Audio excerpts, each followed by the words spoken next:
Hello, this is Dr. Floyd coming at you with a small, short lesson on intermittent fasting. So, intermittent fasting has become really quite the buzz these days. There's many different types of it. A lot of people ask, well, what exactly is intermittent fasting? It's exactly what it sounds. It sounds like you are needing to take a break from feeding. Most of us Americans feed, 18 hours a day, and the only time we're not eating is when we're sleeping. Intermittent fasting is actually just the reverse of that. There's multiple types. Like I said, there's calorie restricted on and off days intermixed with regular caloric intake days. There's complete fasting, 24 hours with no caloric intake.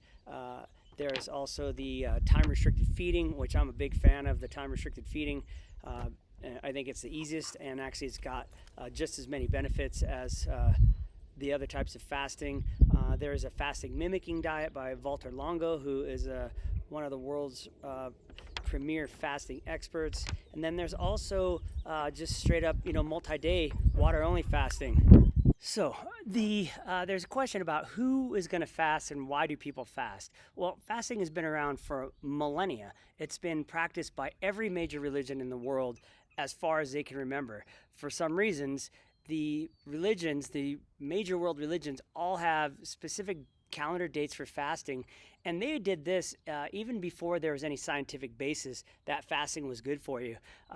But again, also, if you look at animals, or even when you get sick, oftentimes you don't feel like eating, and fasting can actually help you recover quicker and regenerate new cells and get rid of the old cells. And so what are the reasons that people do intermittent fasting or just regular fasting? There are multiple studies. There's 110,000 studies on PubMed regarding fasting and the benefits of it. There's benefits for weight loss. There's benefits for senescent cell destruction, which is basically resetting and rebooting your old cells and recycling them and getting to use the destroy the old cells and use some of the recycled parts inside to make you run more efficiently. It's good for your microbiome.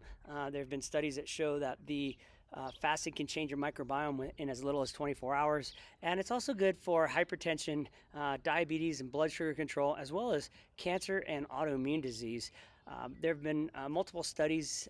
Dr. Goldhammer did a study where he took 174 patients and fasted them, medically supervised, who had hypertension, and every single one of them was able to lower their blood pressure and eventually get off the medication just by doing intermittent time-restricted feeding.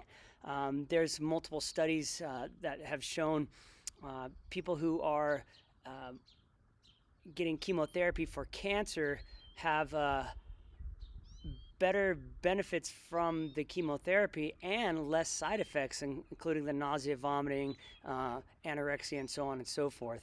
Just with fasting anywhere from 1 to 2 days prior to the chemotherapy treatment and 1 to 2 days after the chemotherapy treatment. There's also many good studies about showing that how intermittent fasting, time-restricted feeding can help lower your blood sugar, and this can then also in turn decrease metabolic syndrome, and it can actually make you more insulin sensitive, which is the opposite. Insulin resistance is what's really harming many Americans. And there's also multiple studies that have shown that fasting can help decrease and eliminate autoimmune disease such as rheumatoid arthritis. One study showed that with rheumatoid arthritis patients, they had a severity index scale, and when they fasted afterwards, that severity index scale was markedly decreased. Many people might ask, well, when am I supposed to fast? Is there a specific time? Is there a best benefit?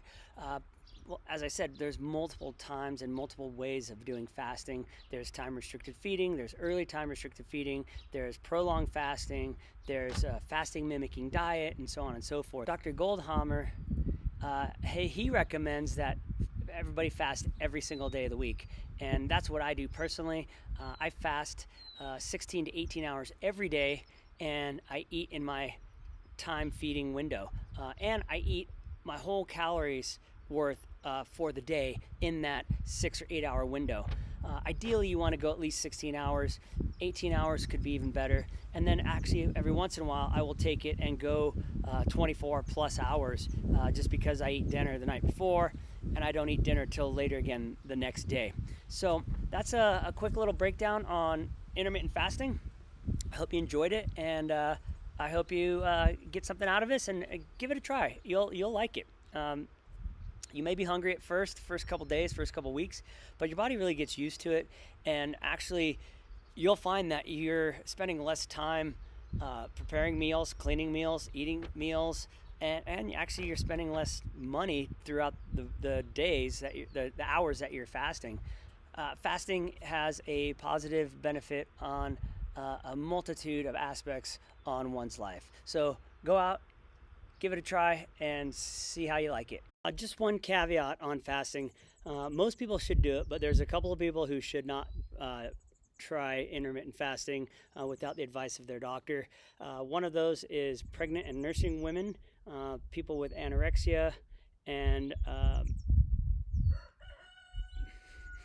sorry, it's my rooster, and anyone else who's had any sort of eating disorders, anorexia, bulimia, or so on and so forth like that. Okay? All right. Enjoy.